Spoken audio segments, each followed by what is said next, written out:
What's up, everyone? Welcome to the Smoking Tire Podcast. Today's episode is recorded in the car. Zach and I are driving back from the Ford Mustang Dark Horse shoot, and we talk a little more in depth about that car. Also, should the GT350 have come with a dual clutch and the GT500 with a stick? We talk about the heavy SUV write-off law a little more, whether Ford could sell a Safari Mustang, how the Dark Horse performs versus the Camaro 1LE, and a little bit on the new Toyota Prius Prime, which Zach is driving this week, plus a whole bunch of that good Q&A stuff. It's a crew show from traffic in the Ford Mustang Dark Horse. Welcome to the Smoking Tire Podcast. Okay. Hey, y'all. In-car podcast. Mustang Dark Horse. We are driving up and over the hill. Should we take it out of track mode and put it in let's normal make it in mode? quieter mode. So on the steering wheel, use the up arrow there, and then we'll just go to Gray font go on to a gray normal. switch is not normal that mode. easy to see. Yeah. So this is the Dark Horse. We have just finished producing our car review video of the Dark Horse, which will be up on the regular channel. So go check that out. And we're gonna drive to breakfast. At which point we will break for ads, and then we will drive home. It's gonna be like one of those things. This is Sand Canyon Road, one of our favorite haunts for filming sort of medium speed. I mean, this is a fast car, but like medium fast, not like super cars, but like we did the 2 Series BMWs here. I think we did the Macan GTS here. You're rarely into third gear for more than half a second or 2 seconds. It's really good, though, for agility testing. And if a car is going to feel heavy, it'll feel heavy here. And if they hide the weight, like they did pretty well in this car, it'll work here. Yeah. So far, I mean, there's really, like, a lot to like about this car. Like, really almost everything except the steering feel, which is none. The weight, which is a little too high, although they mask it very well, and the size, which is a little too big. How much bigger is this than the last Mustang? I mean, it's got to be inches, right? It's small. It's a small amount bigger. It's not a huge amount bigger. Because it's the same chassis, basically. Yeah. No, it's not. It's not that it's much bigger. The last Mustang was a big car too. Yeah. I mean, that's why I like Fox bodies, because they were the smallest Mustang. I mean, if you look at a Fox body, it's like the size of It fits in the like trunk. a 1 Series BMW size. Definitely. Maybe even smaller. And so that's why I really like those cars, because they sound like muscle cars and feel like muscle cars, but they're little. Yeah, this is very big. I mean, we have a lot of space between us, and I mean, I said this in the video, but the amount of space from the front of the engine block to the front bumper is the length of my arm. It's several feet, which is great for weight distribution and the weight balance of the car, but it explains why everything looks super long and super wide now. And I mean, these doors are really thick, partly for safety and sound deadening, but everything's too big these days. Yeah. I feel like Sandwiches are too big. The sandwiches are huge. Who needs a foot of sandwich? Are you telling me? When I was a kid, the sandwich fit in your pocket. I think I tried to change a setting and I shut While down. recording? Yeah, no, I mean we're still recording, but I don't know. I didn't like the shape of the thing, and I was like, maybe I should change it. But then I was like, you know what? I shouldn't change it, because the whole point, we got a new audio recorder, which I first used in the Aston Martin video at the track in Vegas. And like the whole point of the new audio recorder is that it's got some new technology that, in theory, you cannot blow out. You can't overpower it and blow it out. And so I tried to like mess with the setting to make the lines look a little smaller. But then I was like, you know what? Maybe don't do that. Maybe just leave it. If it has auto limiting and compression, don't do that, because then the audio level will change 5 minutes in. Yeah. Well, my mic will be different for about 15 seconds. Okay. So just so you know, if you're not hearing things, I changed the setting for 15 seconds and then changed it back. So here, this road gets a little crappy. Yeah. The tarmac gets a little crappy, and And although this car has with the magnetic shocks, even with the handling pack and the stiffer springs, and it rides well, but it gets a little tugged around by the imperfections of the road because it's got serious negative camber and 305 front tires. A lot of front tire. It's a lot. It doesn't. I think this road doesn't have the dishing to it, or where like with semi trucks wear the road down. Yeah. It would probably move around a lot on that. This has cracks that run perpendicular to our direction. Yeah. So it gets a little bit noisy. At Performance Car of the Year, it was really good on the track, and it was really good when the road was good. But my shift to drive this car, you rotate through the cars as every half hour or so.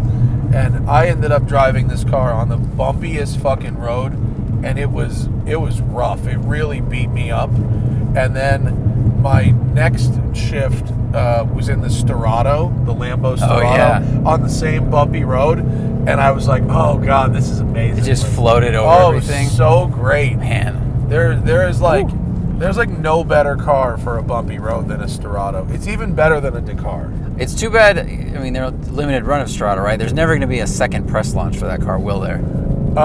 That's so funny because Jamie Morrow texted me, the factory Bugatti Lamborghini driver. He appeared in the video that we did with the Chiron Pure Sport. Oh, yeah. That's Jamie Morrow, and he was like, "Yeah, I'm going to be in LA because they're doing a second launch of the Storado." Whoa! But they're doing it not at Chuckwalla again. I think did he say Johnson Valley? Where that'd be I'm gonna cool. blow up. Hang on, I'm gonna look in my text messages from last night.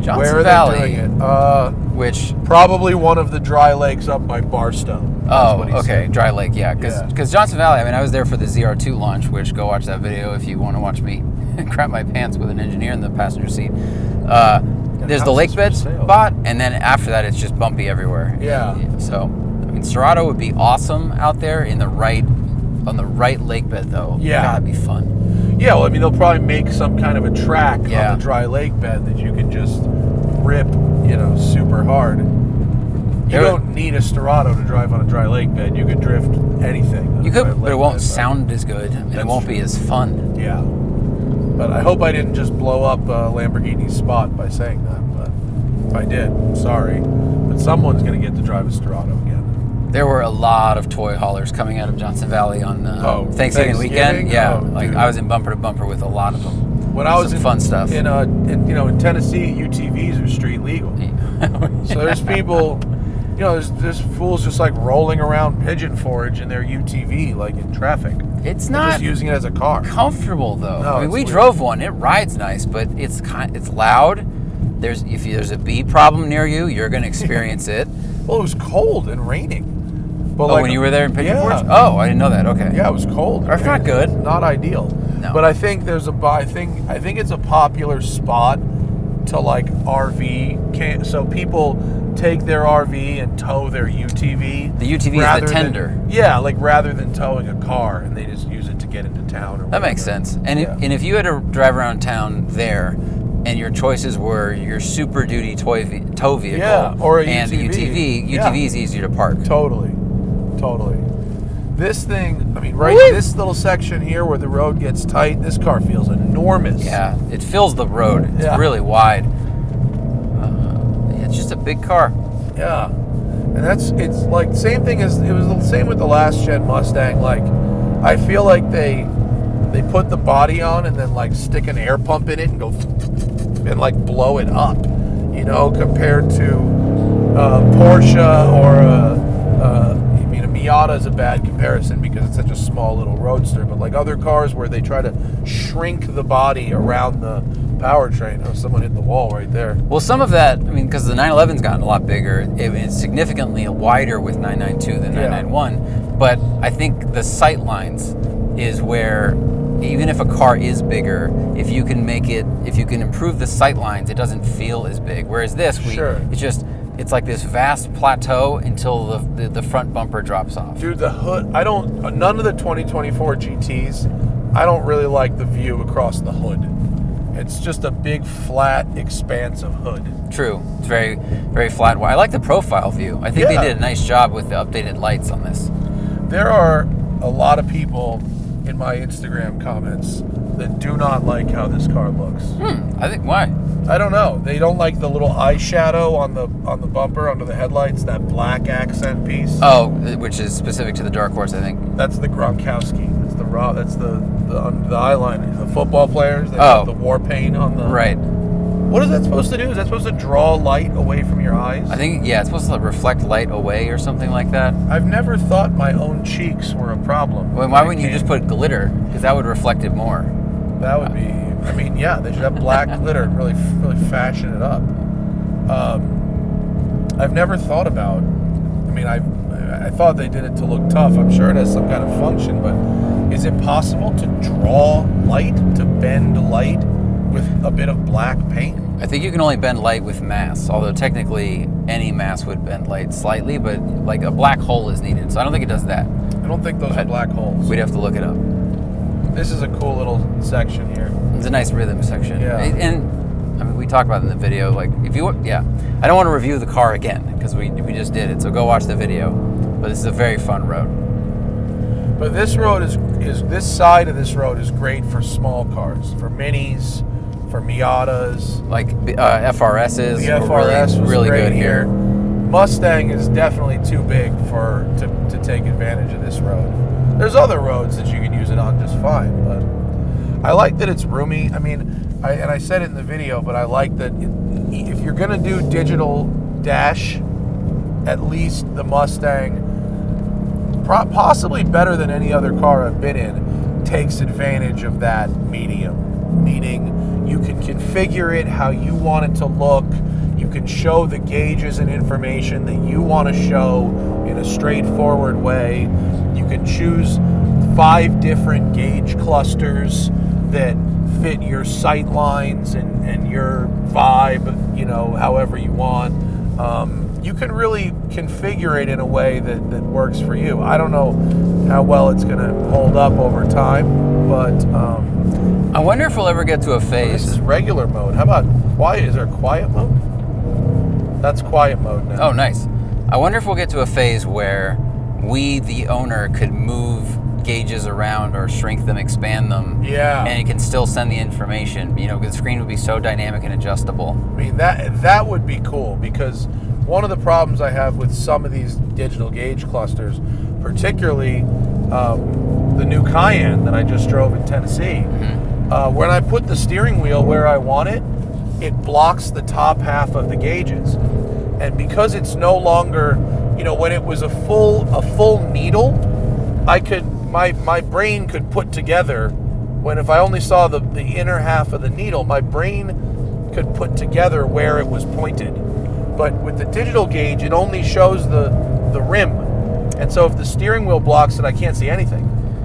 Wait, on that one, so it's just, the tick is moving around the outside of the rim? Yeah. Oh, yeah, that's not good. So I would like for there to be different, like exactly like you said, if I could click and drag this gauge to where I could see it the best. I remember with the Hummer EV, the speed limit indicator of what's the speed limit where you are was not only the smallest thing on the giant screen, but it was placed behind the steering wheel.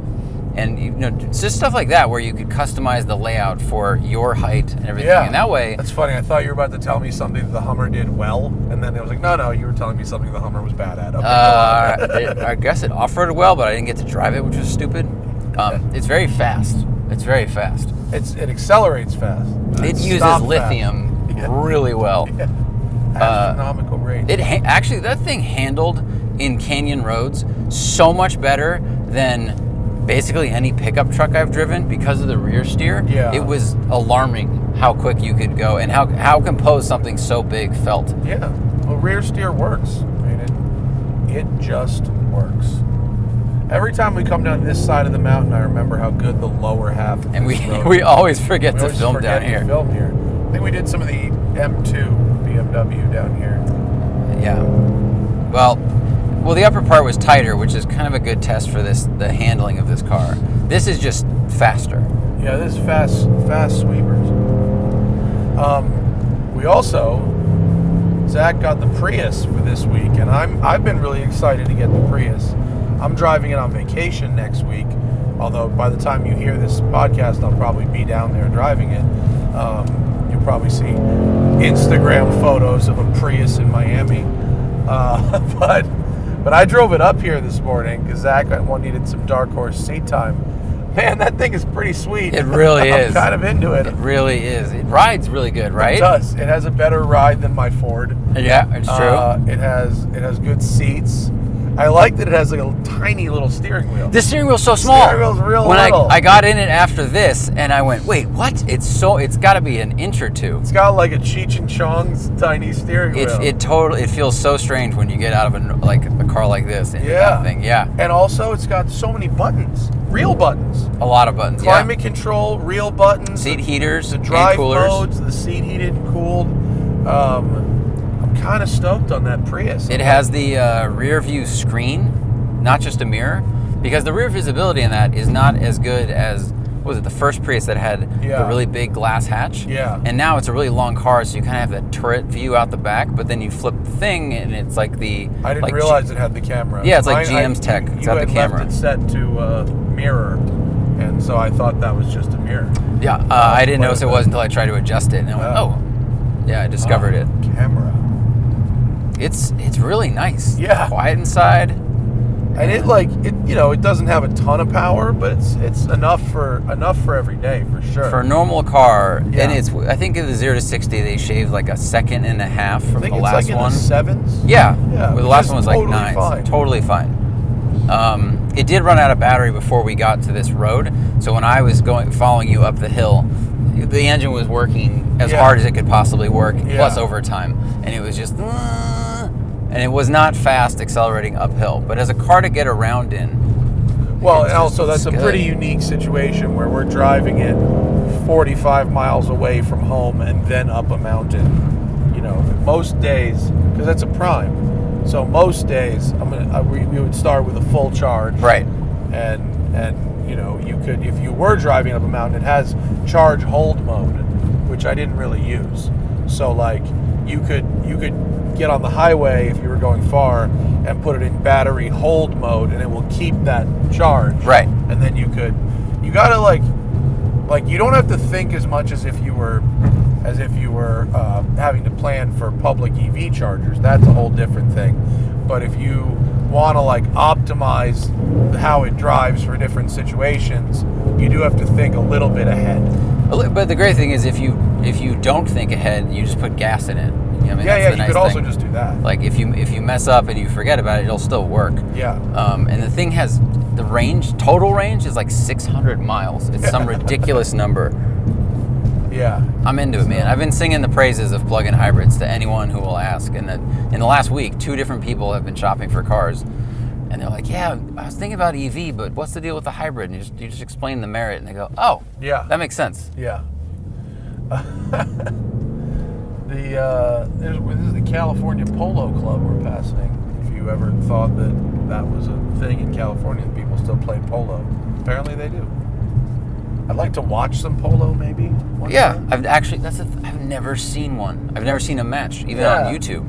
I think I'd like to watch some polo. It seems like it could be kind of exciting. That seems like a hard activity. Like the horse is moving up and down, and you got to swing the mallet and hit it, and the mallet's not very big. It's like it's croquet mallet on a during an earthquake. Yeah.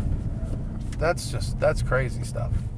But what we are going to do is we're actually going to stop here at the bottom of this mountain, have us some breakfast, and you guys are going to listen to an ad that I'm going to read for 60 seconds. That's how we pay for doing this show. And then we're going to come back and we're going to do Patreon questions. We're going to do some more Smoking Tire podcast. So you hang on just a moment. We'll be back. It'll be 20 minutes our time, but only 1 minute your time. Guys, we got to take a little break from the content right now for today's sponsors, Factor.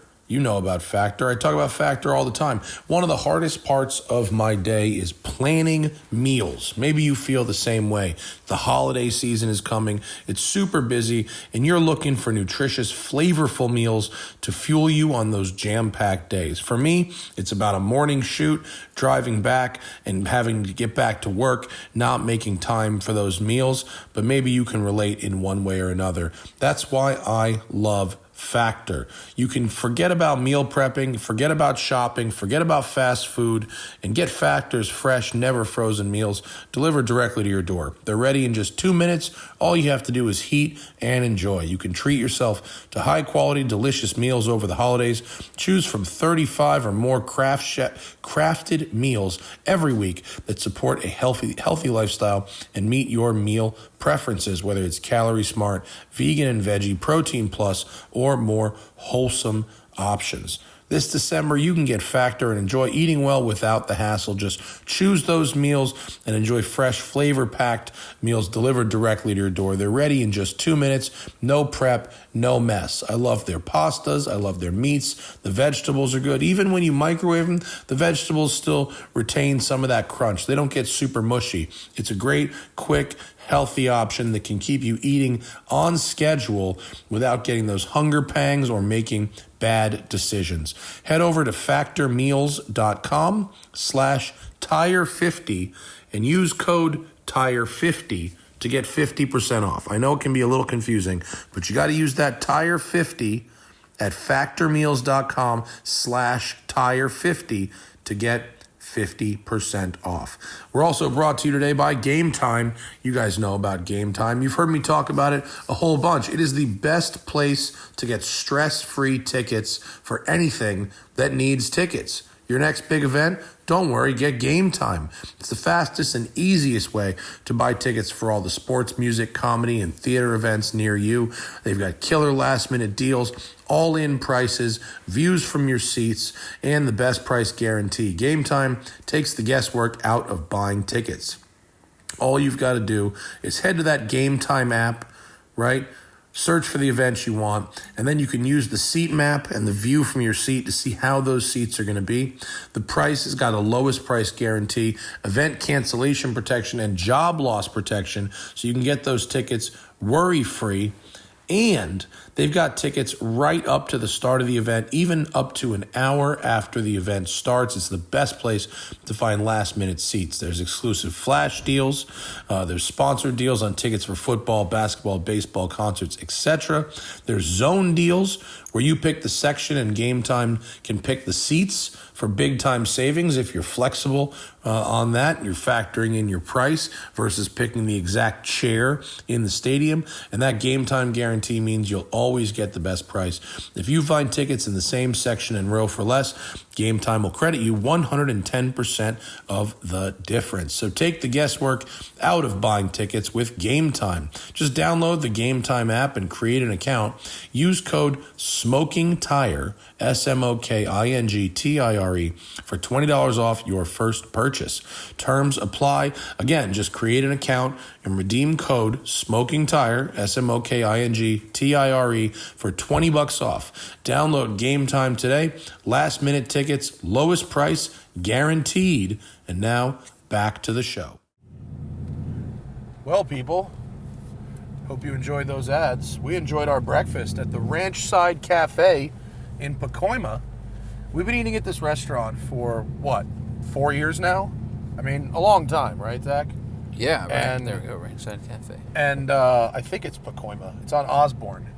And for the first time ever, we've had the same waitress.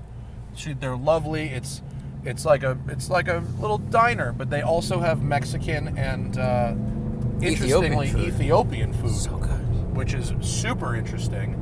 And the lady comes out and she goes, "I just realized you guys are like the car people, right? You guys do the car stuff." And I was like, this is not our demo. But as it turns out, it is. Will you just put your address in there so that I know the traffic situation? Oh, yes. Dark horsing. like, it's not a burble tune with this car, but it does that one single crack when you change gear. I like that a lot. I like that the different modes are just called normal, sport, and track, not gallop. Oh, like my dumb car? Yeah. Jockey kick, whatever. Yeah. Kick. Yeah, they're not called like they're not called beat your wife, beat your horse, kill your horse. Yeah. Unbridled, and then there would be they cheating for the Derby, and then there would be horse horse steroids. They dropped the D. They went from unbridled to just unbridle. They made it like the car has. They went from a passive to active. Shouldn't it be unbridling? I don't know, but like you're unbridled, like you hit it to to free your stallioning. So now the car is free, not freed. Yeah. Wow, that was like what a funny I don't update. know who spent time thinking about that and then pushing it through the over-the-air update, but one day I went outside and our car was unbridled. Someone who works in that office but has a grammar degree also. Right. Like, well, guess what, Ted? Now you have to make the programming change. Like, right. Damn it.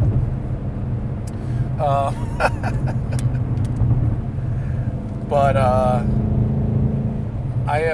in general, I am a fan of the existence, the idea of this car. Totally. Like Mustang is overall a great car. Yeah. I mean, the good ones are good. Sorry to cut you off. No, go ahead. That's just, it's been a good foundation for a while. The Coyote engine is a great power plant. Yeah. And they just, little improvements, little refinements. They did a good job. Where? Oh, Burbank Airport. What, are we still in normal mode? I think we are. Yeah, we're still in normal. Oh, this Camaro's really... We're in... Camaro really wanted something there. V6 Camaro. Nobody drives faster than somebody who couldn't afford the big engine. Yes. Right? Small engine version of the pony car, they're mobbing everywhere. Well, because they have to stay flat for so long. I mean, and the V6 had 300 horsepower. Not bad, but the cars are really heavy. Yeah. So 300 horsepower is not what it used to be. Oh, look how many lives matter on the back of that Toyota. Well, not enough of them. Two specific lives matter. There's one type of life that doesn't matter on the back of that car. On that car. Oh man, you should have seen how many and how few lives mattered in Tennessee. Very specific types of each. Do we know what the green one is?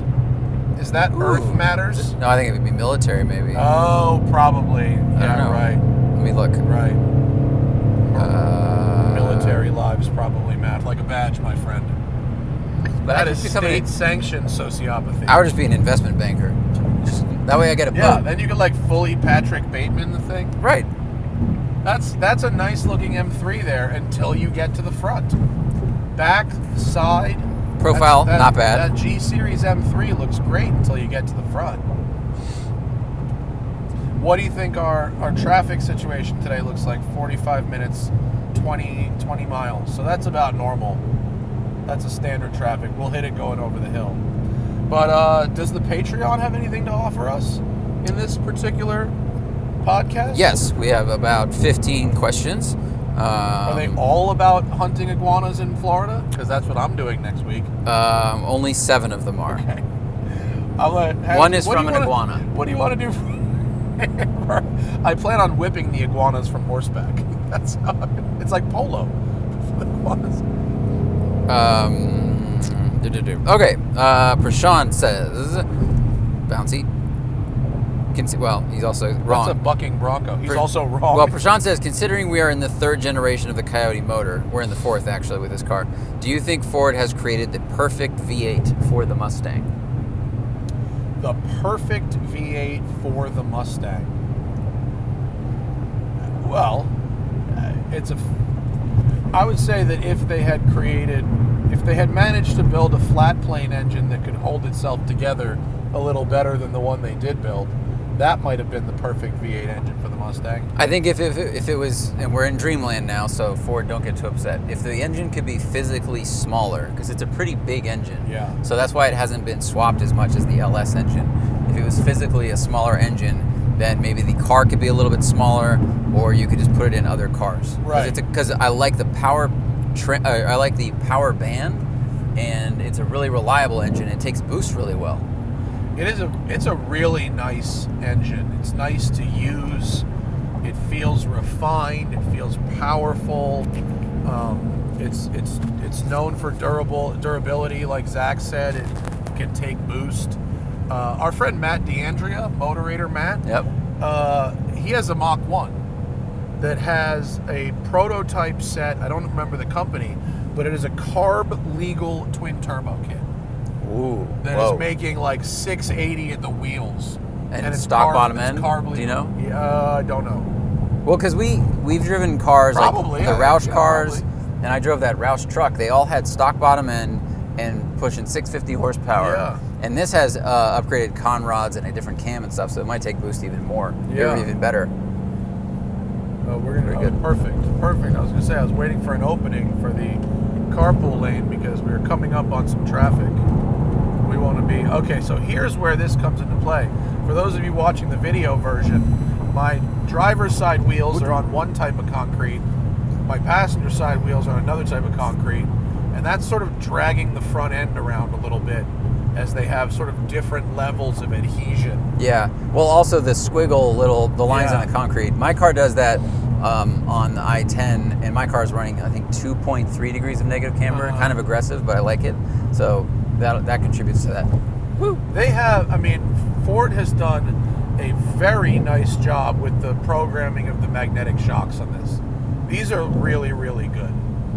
Yes, they are very good. They have a wide breadth of sensation. Like, they're really cushy in normal mode. Right. And when you put it in track on the hill, it got real stiff. Yeah, it did.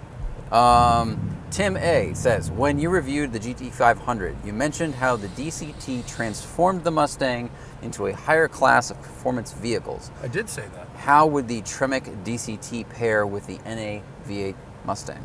Because you can get this with a 10-speed auto, but not the DCT. I've never driven one. I've never driven an automatic Mustang, automatic V8 powered Mustang.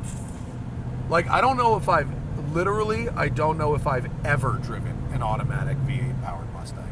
That's a good point. They always give us the of manual. Any generation. Right. I've definitely never driven an automatic Fox body.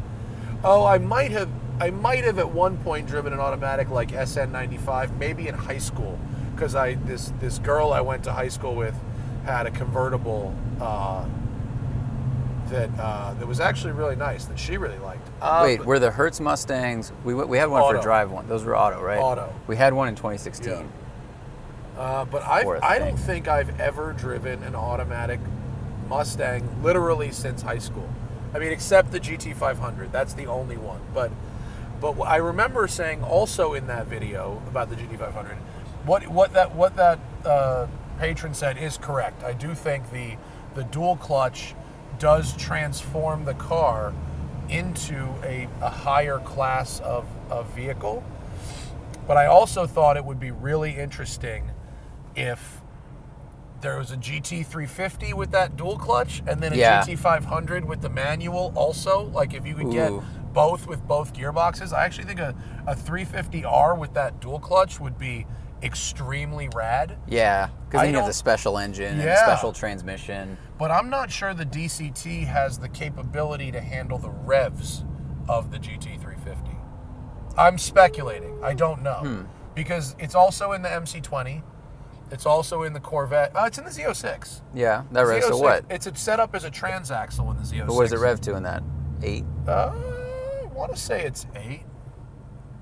I think it's 8. Yeah, I think that would, well, I'm not an engineer, but I bet it would be okay. I think character-wise, if you had the DCT in this, I feel like if you put on 2 sets of earplugs, could you tell the difference in sensation between the GT350 engine and this engine?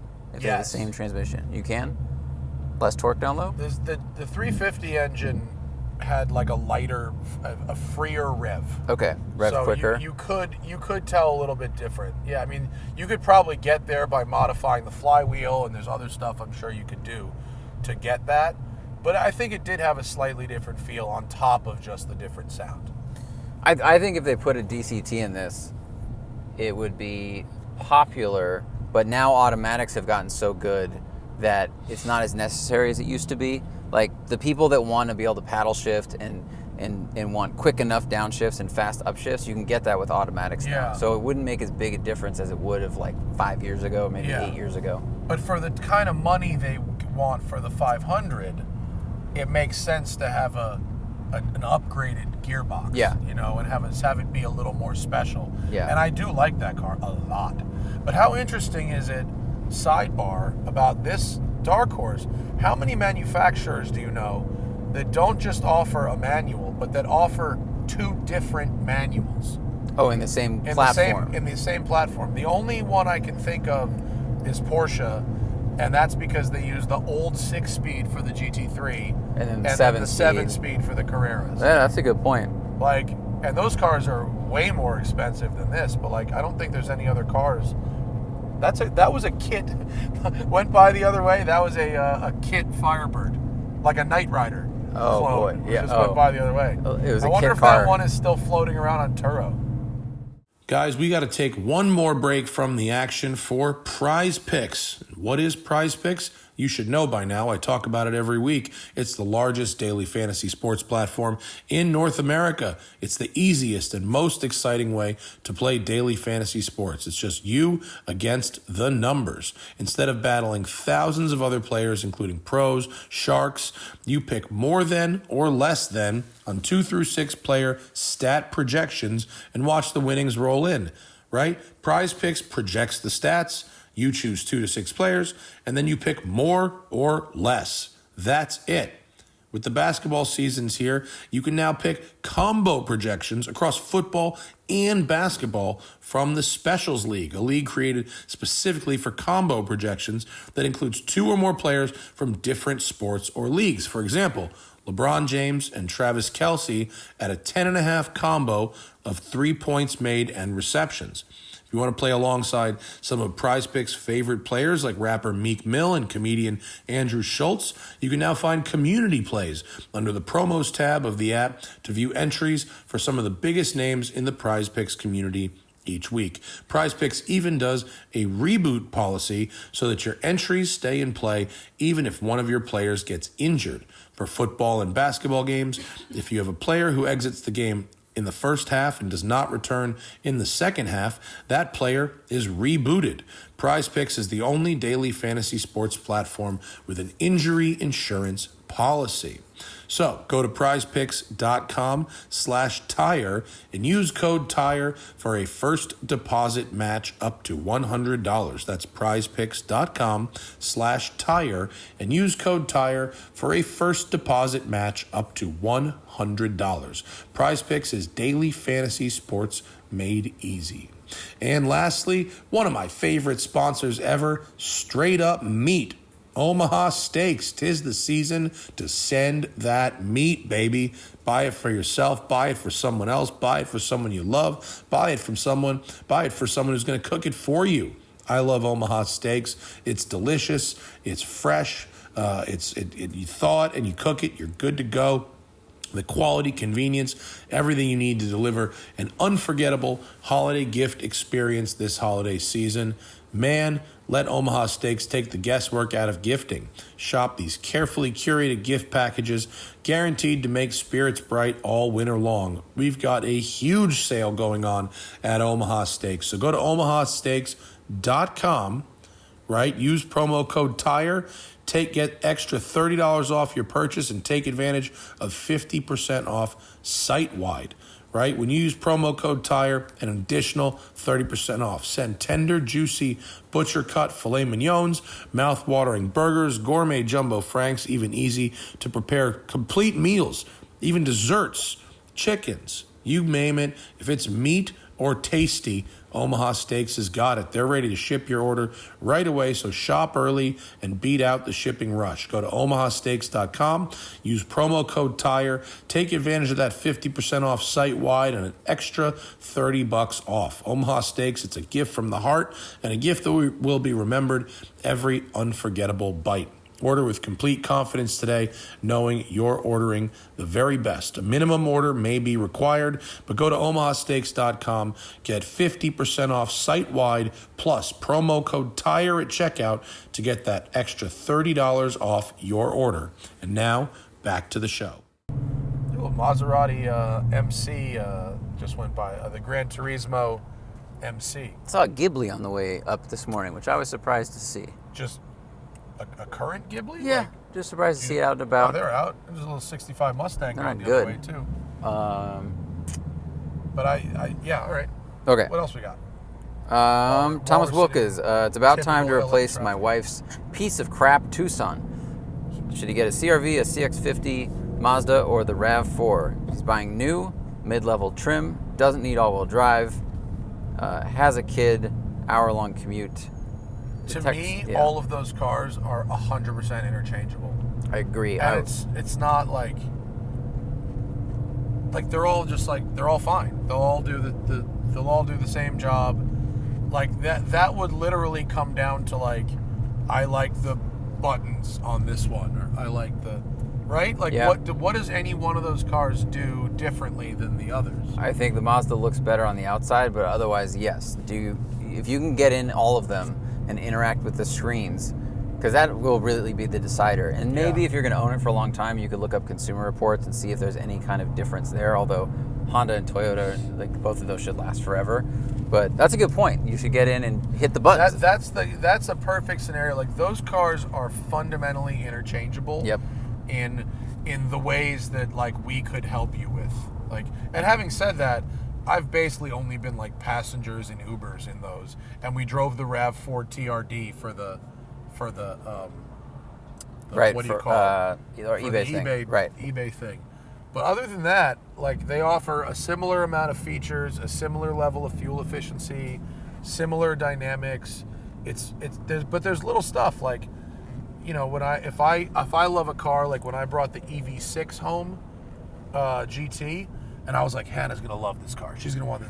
And then she like looked at a couple of the buttons and she was like, no, absolutely not. I don't like these buttons. And I was like, all right, well that's the decider there. So, yeah, true. So like, those three cars you just described are available at dealers. So just go to the dealer, sit in them, and play with them. And make sure that you stay convicted to going to testing the other ones. Yeah. Because if you're like, all right, I want to go sit in the Honda down the street, they're going to be like, wait, how about another donut? Yeah. You know? Yeah. All right. Gunnar Ray, non-Mustang question. If you had carte blanche, full access for 24 hours to any racetrack to shoot video content, what track would you both pick? And Nürburgring and Isle of Man are removed because they seem too obvious. Well, 24 hours, it's got to be something with lights, right? Because otherwise, half of your, this person just did something very illegal right in front of us on camera. You're not allowed to cross that line. Whoop, whoop. And it's a $350 fine. And this video is evidence that it happened. It's got to be something with lights. Otherwise, you know, the nighttime portion of your day is not nearly as useful, right? Mm-hmm. So, where do they do 24-hour races? Like, honestly, I think Daytona International Speedway, because you could use the infield for sliding, right? Mm-hmm. And you could go super, super fast on the banking. If you had rented the track, you don't need to run the bus stop, so you could run a full NASCAR configuration if you wanted to do that. You could run a full infield configuration if you wanted to do that. True. I would say Daytona. That would be my choice. I think I'd go with something like Spa, and I would do it in the summer because I think it'd be fun to have a little bit of nighttime. Yeah. And you do nighttime photography and video, and you could play with the lights and the taillights and stuff like that. So I'd want a little bit of night, like 5 hours of it, but then the rest would be daytime and a track like that with a great surface. I've never watched the 12 hours or the 24 hours of, is it 24 hours of Spa or 12 hours of Spa? I think 12. I've never watched the endurance race. Do they have lights at Spa? I don't know. Some portions of it maybe. I want to look up. Koenigsegg posted a track name today I've never heard of. I want to see if you've heard about it. Gotland Ring. No. Is 7.3 kilometers long. One of the longer tracks in Europe. and has a number of jumps and undulations similar to the challenges like the Nürburgring. What's it called? Gotland Ring? Gotland Ring. Oh, I've never heard of that. So I almost want to throw that in as my answer, which is recency bias, but because I've never driven it, but maybe it's terrible. But they went really fast. I drove with Volvo in Sweden, a track that was like a crazy ass roller coaster. Bilsterberg in Germany? Bilsterberg is Germany. Yeah. It was sort of like that. It was called, what was it called? Ooh, see, Gotland Ring is in Sweden, so you could go there in July and it would never get dark. That's true. Yeah, that's Loophole. True. What is that track in fucking Sweden? I drove with Volvo. Oh, it was cool as shit. I'm gonna remember it as soon as we stop recording. Guaranteed. Ooh, this has some cool shape to it. Okay. Dave Cucci. Let's see, regular AYG question. Okay. Do we have air fresheners in our car? And how do we feel about luxury cars that have the built-in scent? Is it classy or rich trash? I think it's rich trash. I think it's rich trash. I've never. When you went on the S-Class drive? Yep. Was it scent? Was it Yes. spa airing? Yeah. How did it smell? Well, it smells nice, but I don't always want that smell. And I know you can turn it off. But you open the glove box and they have those canisters you can put in. I just think if the car smells clean, that's all I want. I don't need it to smell like. I don't need it to have its own cologne. Yeah, I think a car should smell like nothing. Nothing is good. Or like leather, worst case. Yeah. You know, like. But actually, the smell of the real leather, not leather smell coming out of a machine. Right. Here is a tracked out Miata with numbers on it. Shout out to number 325, Jack, in the ND. When I used to smoke cigarettes, I would have an air freshener. I'd have one of those little things that looked like a can of dip, and I would put it under my seat, and it had a it had like a dial on the top where you could open it like a little bit. You'd open it like a quarter of the way. You could adjust the intensity, right? Right. You know what's crazy? What's fucking nuts is when people buy a tree air freshener straight out the bag, full. They take it. They don't know that you're supposed to open the bag like a centimeter. Well, because they have the strap on it, so people think you hang it from the mirror. I think that's the old tech, right?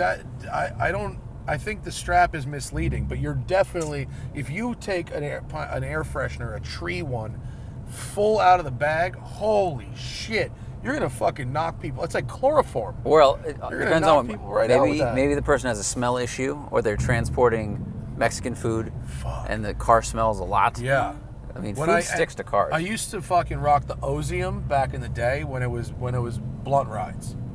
Oh, when we were doing what is L-rides. Ozium? Ozium? Yeah. Ozium is it's a spray air freshener, like aerosol, that supposedly absorbs like smoke odors. And so after you went on an L ride, you'd fucking do like a 2-3 second blast in the car, and then you'd seal it up. Oh, okay. And it would make the blunt smell go away. So you're getting rid of the evidence like Dexter. It only kind of worked. Yeah. There's a reason you're not seeing a ton of Ozium today, because it was not great. But I would say air fresheners in your car in general are extremely trashy.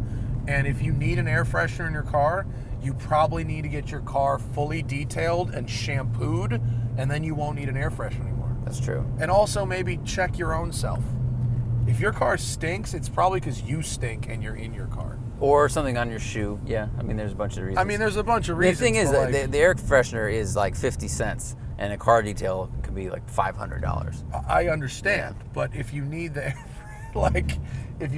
freshener, the detail is, you could do the detail yourself. That's true. You could rent a shampooing machine and do the detail yourself if you really want to.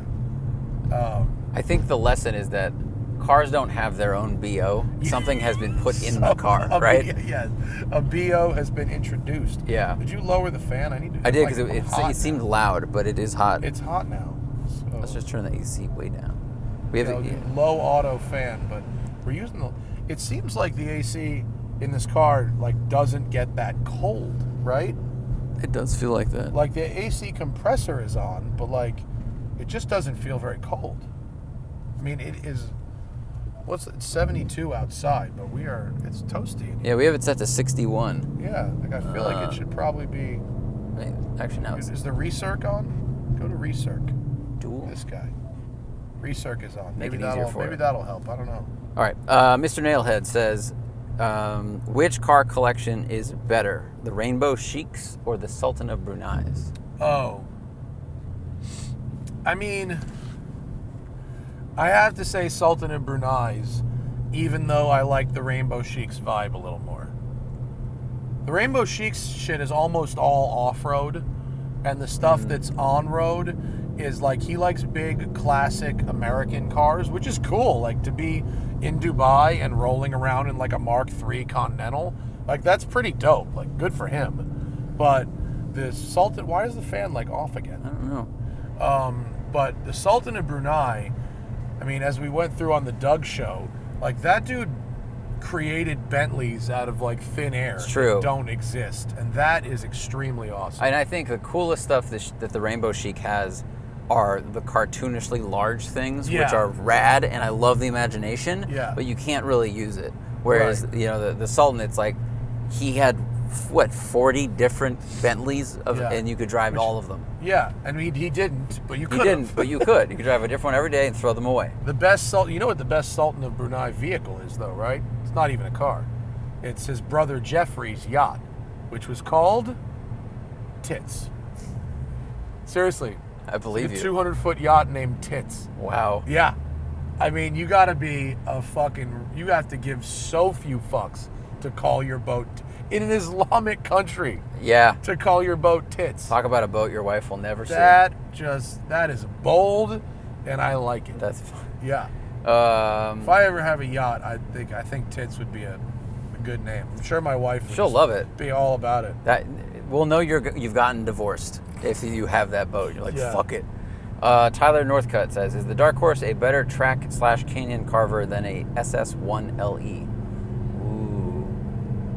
I mean, the 1LE is what they discontinued Camaro, so it's not really a competitor. When was the last one? It's been a while since I drove an SS1LE, but it's hard. It's the same formula, right? Yeah. So, what does that car weigh? To say is it better? It's really hard to tell. It's varying degrees of the same formula, and on any given day, I think this is probably faster. But like, if you went to a track day, the better driver would put down the better lap time, I think. Like, and also it has to do with tires. Like, I don't think 1LEs came with Trofeo RSs. Tires are big. I think it came with PS4s. Yeah, so if you put a Trofeo RS on that, it would probably have similar levels of grip to this. Yeah. The SS1LE, according to these forums, weighs about 3,700 pounds with a half tank of fuel. It's a little lighter, but it's got a little less power, too, because it's 430 horsepower instead of 500. It's an LS3, right? Yeah. So it's a little less power. Same or similar Tremec gearboxes. I probably would prefer the steering, so subjectively. Oh, sorry, SS1LE makes 455 horse. 455, sorry. I think, it's been so long since I drove one. I know that the steering in this is bad. Yeah, it's good. Quick, which has a lot to do with the alignment, and also, well, the ratio is the same as the other Mustangs. So I think a lot of it is alignment helping the turn in. Right. But the 1LE, I remember having very adjustable steering feel, and in sport it was fake heavy, which I didn't like. Well, this is as adjustable weight. Right, you can adjust the weight in this too. So if I can hit it here, I can go regular, normal, and sport. So it probably just removes some of the assistance. Oh, regular, light, and extra light, and then sport. But even in sport, it just increases weight. It doesn't actually increase feel. Right, that's what the SS did. I don't know. We have to do back to back, I guess. Yeah, but I wouldn't. If you're a Mustang guy, get the Mustang. If you're a Camaro guy, get the Camaro. Like, I'll say again, I think on any given day, same tires, the better driver will be quicker around the track. They're very similar formulas. Very close. They both have magnetic shocks. They both have big Brembo brakes. Yeah. This makes 50 more horsepower, but it weighs more. Yeah. Yeah, it'd be close. Yeah. Ted Theologian, any talk of you getting seat time in the Mustang GTD race car? Yeah, probably. Yeah. Probably through RT, right? Probably when when one exists. Right now, they only have the racing drivers doing development laps. We already answered Kagan's question. Okay, Steven Simmons, from the last cruise show, it was great to hear coaster love and correct comparison of Dollywood to Knott's Berry Farm. So what is your favorite roller coaster, and why isn't it Viper at Magic Mountain? I've been on Viper at Magic Mountain. My favorite roller coaster is at Magic Mountain, and it's Tatsu. Oh, yeah. Tatsu is awesome because it has a 240-foot inverted dive. And the seats rotate to position you in the That's perfect... X2. That's X2? That's X2. I thought Tatsu did that also. Tatsu is the Superman. You fly like Superman. That was pretty rad. Which is also is amazing. If you got to sit in the front. Right. Yeah. Yeah. Tatsu, you want to sit in the front. X2 is the one where it's a wing coaster, where the railing is in the middle and the seats are out to the side. And they rotisserie you. Which is very cool. They rotisserie you in a controlled way for optimum sensation. It's so good. So the first drop on X2 is a skydive. But it started us going backwards. Yeah. And then you rotated backwards like a backflip into a skydive. It's a front flip into a skydive. So you go backwards up the hill. I think we went head first and then it fell. I remember the kid next to me had never been on a real roller coaster. And he was terrified. That's a first one, yeah. Yeah, he screamed a lot. I laughed. But the first drop is a vertical skydive, and then you fly it out. Yeah, it's awesome. Which is rad. That's amazing. But I think I like Tatsu a little better because it's Superman, and it has huge speed. I think it's faster than X2. And that inverted dive, it's the only roller coaster I've ever been on. Because most roller coasters, when you go upside down, it's a backflip or a corkscrew. And this has those, but it's the only roller coaster I've ever been in where you dive upside down, where you go face first into the dive. That's so cool. Which is rad. That's actually my favorite roller coaster. I haven't tried the new one. Remember, we got to go to Magic Mountain. We haven't been there in so long. I haven't been in like 4 years. That one Colossus, the wooden coaster, it caught fire, and like half of it burned down. And rather than tear down the whole thing, it's got a gap now. You just got to clear the jump. Like speed. No, they rebuilt it with steel track, and so it's a hybrid coaster. It's half wood and half steel.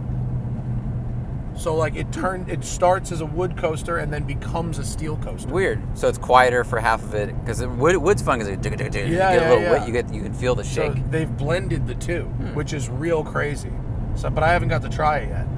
So I'm kind of excited to go try that. We got to go. We have to see. I mean, it might be too late because in the winter, Six Flags is only open on weekends, starting in November. You got to go weekdays. So you got to go weekdays. So what we have to do is look up the LA school district. When do they get out of school versus when does Six Flags open? So I think it's like in April, end of April, we want to go on a weekday. Maybe 10, 20 MGs and then hit them all. Just go like, I think my record was like 20-something coasters in a day. Jesus. Yeah. That hurt my neck. Yeah. I had neck pain after doing that. But yeah, X2 is amazing, and that's a totally one that's worth waiting online for, as is Tatsu, which is my favorite. A little problem with your audio there? No, I'm just moving it. Okay, Dante Casil says, with the lifted sports car trend, does TST think a Mustang Raptor would be marketable, or is it too late? Nope, do it. Definitely do it. I think it'd be sick. No, I think it'd be super fun, but I wonder if Ford would avoid it because it would encroach on Ranger Raptor sales. Like, I think it would be rad, and maybe if they did limited run and it doesn't cost that much for them to develop, that would be the real question. Because the people that have done it, Lamborghini, Porsche, they can charge all the money in the world, make a small batch of it, and they can offset the cost. But for Ford, I feel like they need to sell more of the special things they make. That's probably true. It would be awesome. I want to be on record for saying I would love it. I just don't know if they would do it. Yeah, I think it would be awesome, and it would be totally doable. And I think there's probably a market for it. I mean, it's clear that off-road sports cars are hot right now. Little DBS there. Oh, DB11. DB11. That guy was wearing the perfect Hollywood agent suit too, right? With the suspenders, the blue shirt, white collar, suspenders. You're gonna yell at people. I think they could do it, and I think they could probably make a lot of money, and I think they could charge more than you think. I think they could price it comparably to GT500. Oh, okay, like 90 grand. Yeah, I think it could be expensive. And you don't need a big engine. You Yellow need this. Ferrari You need just a regular Coyote engine's enough. Yeah, You don't need more than that. Yeah. Ooh, that'd be so fun. I was watching footage from Harris went and did like a Welsh rally, just a fun one. But the footage that he reposted about it just looked nice, and it was just rear-wheel drive, 2-liter cars making noise. Oh, that's probably fun. Coming through there with a V8 Mustang would be a good time. Here's what we do: they make the lifted Mustang, and then we get to run it up the Colorado hill climb with Jeff Swart. That sounds like a quality time right there. All right, non-Mustang question. Your red New Balance were very cool. Are they custom? Is there a model number? Question mark. Oh, New Balance is fucking killing me, man. They really bit the hand that fed them. Because New Balance, there used to be the New Balance. Oh, my red ones. Those are my New Balance driving shoes. They are not custom. They're like, I think they're just like a soccer shoe or a casual shoe or something. Those are what I wear to drive the Ferrari with shoes on. They're like New Balance's version of like a Samba. Oh, okay, so they're small. Yeah, they're just thinner and smaller. Those are not, and they're not custom. They're straight up off the rack, nothing special. I don't remember the number, but there's nothing special about them. But when I used to have the custom shop New Balances, because they would do that. You could design your own. This car just took that yump there so well. That up and over. Yeah, it settled once. That was fantastic how well it just did. I think you have to duck out here. Oh, I did. Oh shit! You're good. To your house. Sorry, forgot. I was autopiloting to the studio. That's okay. And not to Casa de Zac, which is where we're actually going right now. But then when the pandemic happened and they had to close the New Balance custom shop because they were all handmade, they never reopened it. And then they started offering like extremely dope colored New Balances, like the Action Bronson collab and all these New Balances in great colors, but they won't sell them in widths. Oh, and it was like that's there. You can only get them in standard widths, and so it's like, guys, for 40 years, people with wide, bread loaf ass feet have kept your business alive. You're now cool for 6 months, and you're like, oh, fuck these people? Is it possible that they were selling shoes to other people also? No. Who was buying New Balances for this whole time except people with wide ass feet? That was what you could buy. That's funny. And now I can't get any of the 993s in any color but gray, or like ugly blue. Like none of the dope colors in any shoe that they make are available in widths. It drives me nuts. You can get these box shoes. I have these Ultras that look like they're from the Volvo collection of colors. They do. They're not. That looks like the Aston Martin V12 Vantage interior that I had. All right, Flannel Bob says, does the added technology in new Mustangs detract from the original concept and feeling of what a Mustang really is supposed to be, which in his eyes is a beautiful, powerful horse for the roads, raw and unbridled? He thinks they should stay completely analog, but maybe he's wrong. I mean, I think the car is still pretty analog, other than electric power steering. I mean, there's different drive modes and stuff, but it's still stick shift. I mean, it can still be a fairly raw driving experience if you turn everything off. Totally. And originally it was a pony car. It wasn't a sports car. It wasn't a muscle car. It was a car you could drive around every day, and then they eventually made fast ones. But it was never a GT3 RS or a stripped out, like, focused race car that then bled over into kind of commuter grand touring traffic. So I think it's always been a well-rounded machine. and the technology in it helps it be that, but it doesn't dull it down that much. Yeah, and I think they sell these to regular people. Not everyone is a hardcore track day enthusiast. I mean, we're in the hardcore one, but a Mustang has to be for everybody. And the fact is, okay, bro, pick a lane. What are we doing? For people here? Listening, this guy, the GLE is just straddling. Straight straddling.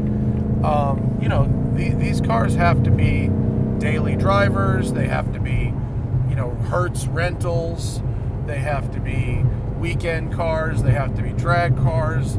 They have to be everything. And so the average customer wants some technology. And so I don't blame Ford for following what most of their customers want. Yeah, I agree. You see so many Mustang GTs in this town. I think they're really popular with the early 20s, like mid-20s crowd, because it's a pretty affordable sports car, especially if you get one that's a few years old and you finance it. It's a lot of power, but it's still comfortable. It's a really good all-around car. Last question, Perfect timing. I think we answered in the video, maybe not in this one, but how large is the delta in shift feel, action, quality, etc. between the Tremec in this and the MT82 Getrag you get in the regular GT? It's, in my opinion, it is smaller than it's been in the past. Like, there is a difference. This is more direct. It doesn't do that thing where it goes gunk when you put it into first.